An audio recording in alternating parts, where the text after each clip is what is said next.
Good evening, everyone. I'm Kamen Entchev. I'm new here, but I'm pretty sure we all just witnessed one of the greatest ASU games of all time in the Sun Belt quarterfinals against rival UALR. We start in the fourth quarter. ASU is going to be down 1 as Melvin Johnson takes it up the court, 10 seconds left, and this lane gives A-State a 1-point lead, but the game would head to OT. End of the first OT, UALR has a shot to win, but the ball doesn't quite go in, so we had to double OT. Second OT, Ed Townsend gives State the lead with about a minute to go.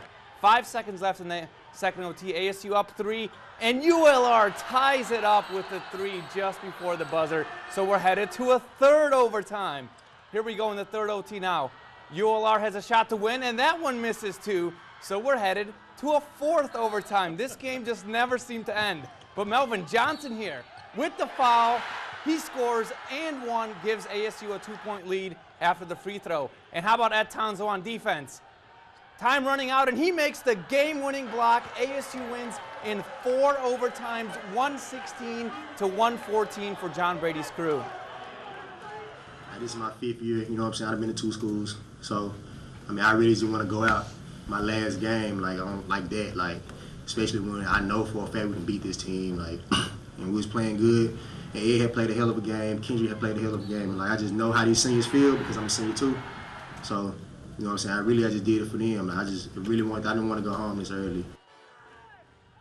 The ASU woman also in early action today earlier. And here's Drea Gamble. She finds Jalen O'Bannon for 2. ASU finished on an 11-2 run. They led 24-17 at intermission. Second half, Carlisha Wyatt. Look at that spin cycle for the Swiss. She had 14 points and 11 rebounds. Gamble also had a double-double. This fast break, too, a part of a 20-point, 10-board performance. Red Wolves win 59-48. They're in the championship game for the first time in 22 years.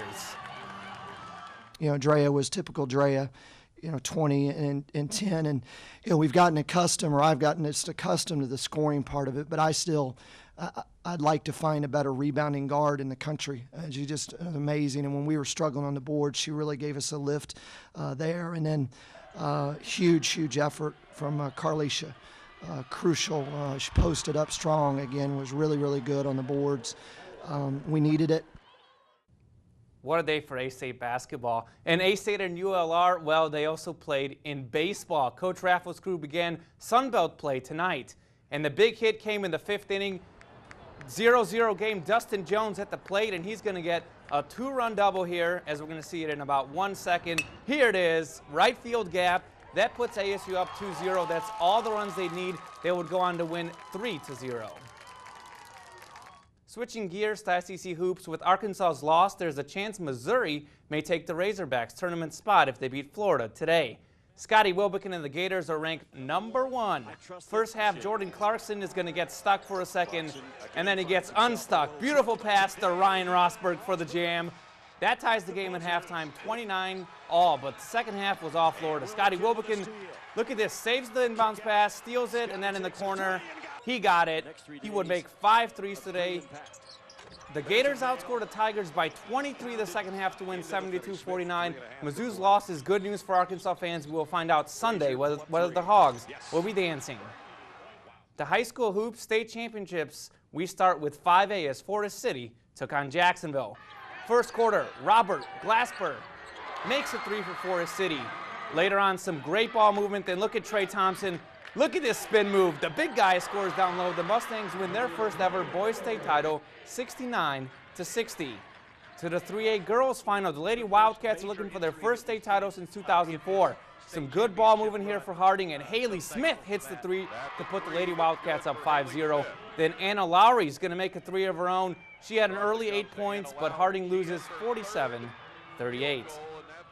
The Conrad boys lost in the 1A championship last year against Bay, but today was a different story. Concord wins the title against Wonderview, 57-40. In 4A, the Brooklyn community welcomed back its state champion Bearcats. It's the first state title for Coach Gross and the Brooklyn boys. There wasn't a single seat open in the gym today. What a reception they got. Coach appreciated the support and was certainly proud of his team. We're probably not the fastest or the quickest, or we don't jump the highest, but there's not a tougher group of kids in the state of Arkansas than this bunch here in Brooklyn. They've worked hard for 4 years. They've done everything I've asked them to do, and they reaped the benefits last night. And it's just, you know, good things happen to people who work hard and people who are patient, and they represent that. From a local team that's won state to one that's trying to do the same, in 2A it was an early morning wake-up for me as the Cedar Ridge boys took off for Saturday's state championship game this morning at 7:30. The experienced Timberwolves are looking for back-to-back state championships. We got all 5 starters back and real experienced. That, you know, that helped us in a couple games during the state tournament that, you know, kind of got close there in the late 3rd, early 4th. You know, we were able to kind of pull together and make a little run. Boy, Craig, that ASU game, that was really something. I mean, like I said, they played a game and a half. They really did. They really did. Extra 20 minutes, free basketball for everybody. Big Gotta day for love it. ASU. All right, Kamen, thanks. We're back after this.